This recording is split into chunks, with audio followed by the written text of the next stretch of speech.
Hi, I'm David Council from Inferno Marketing and Design, and this is Insider Marketing Secrets.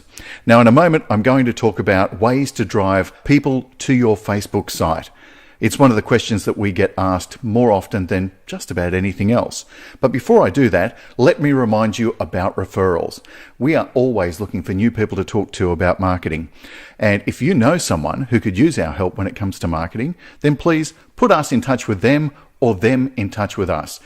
There's no pressure, there's no high-pitched sale, and if we can help them out, we certainly will. Okay, so let's talk about ways to drive more traffic to your Facebook site.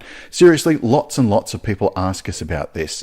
Now, a word that you're going to need to remember is content marketing. It's going to come up a lot.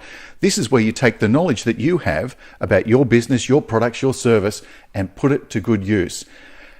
Let's look at step one first. We're getting a bit ahead of ourselves. Make sure you've got a steady stream of shareable content on your website. Yep, content marketing. You see, if you put that information onto your website, you can then share it out through Facebook. Remember, Facebook is not the be-all and end-all. It's just another piece of social media. It's a medium to get people back to your website. Your website should be the container where all of that knowledge is kept. After all, that's the bit that you actually own. You don't own your Facebook site. Facebook does. Now, when you are looking for ways to add new content to your Facebook page, then here's a couple of ideas. Post a weekly tip about your business or your service. You know, something that's unique about your business. It doesn't have to be very long. A paragraph or two will do. A nice photo would also do.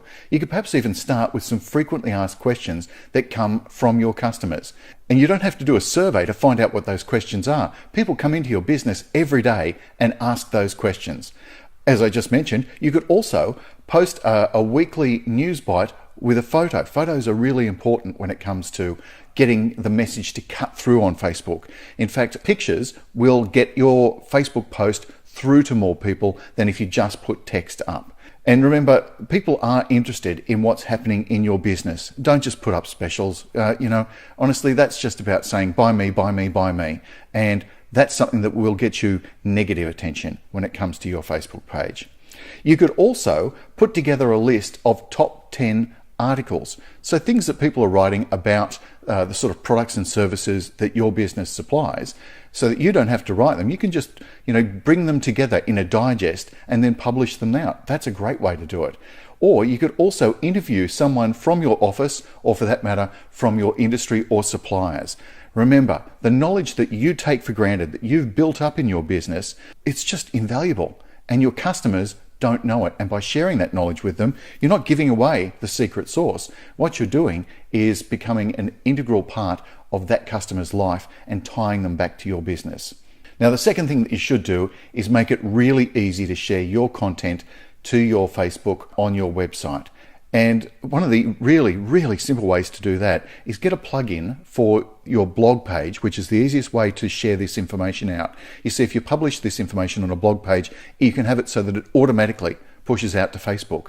But at the very bottom of that page, you should have the little plugins that say, share this content to Twitter, share this content to Pinterest or any other social media. If you get it shared, that way it's getting out to a larger group of people that your customers know, and that's the multiplier you're after.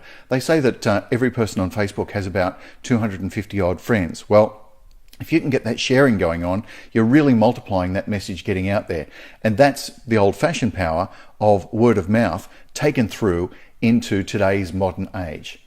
Now, another thing that you should do is optimize your Facebook posts. By optimizing, what I'm talking about is making sure that you do things like I mentioned before, adding photos to your post, because that helps Facebook. Facebook loves photos more than it loves text, and it certainly loves that a lot more than just having a link. But it's also, making sure that you do things that will allow the Facebook algorithm to recognize your post as being more valuable to your customers. It's a bit like Google. Google values the way that you answer questions when it comes to searching. Well, it's similar for Facebook. So you've really got to optimize the content that actually goes into your posts for your Facebook posting. Gee, that's a long way around saying just make sure that you put the right information in there. Number 4, The other thing that you should do is optimize other places on Facebook to add links to your website. Remember, after all, what you want to do is make it easy for people to get from your Facebook post back to your website. So don't forget to include some mechanism for that happening. Now, as I mentioned before, if you just put a link in, that's better than nothing at all. But Facebook doesn't like that as much. So sometimes it's better to place that link in to a word or to a picture or for that matter through a video so that it comes back to your website and you can get that additional traction out of having that Facebook post. Because remember, that's the key thing. That really is the key thing. You want to get them off Facebook and back to your website. And the fifth way to make sure that you get traffic from your Facebook page to your website is advertise. That's right. Remember, Facebook is just like any other advertising medium, like a radio ad or a television station or a newspaper. You can advertise. You can promote a post.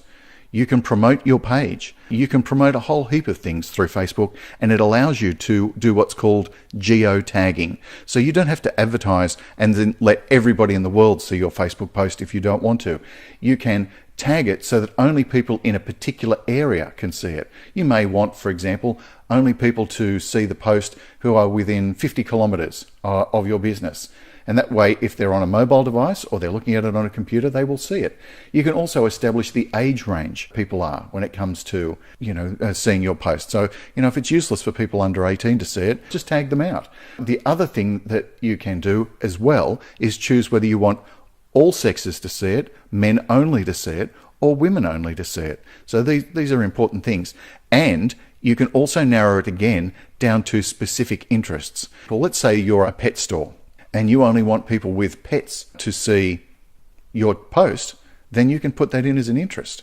If you're a mechanic, you may only want people who are interested in cars to see your post. Put that in as well. And whenever you do advertise, you put your dollar amount in, and Facebook will immediately tell you the approximate range of people that will actually see that post. And these are not people who are already friendly with your page. These are people who aren't friendly with your page. So these are all really important things when it comes to getting people to see your Facebook posts and driving them back to your website. And remember, if you need help with your advertising and marketing, then please either give us a call here at Inferno Marketing and Design or send us an email and we'll give you a call. It truly is as easy as that. Until next time, I'm David Council from Inferno Marketing and Design. I look forward to talking to you with more insider marketing secrets next time. Take care.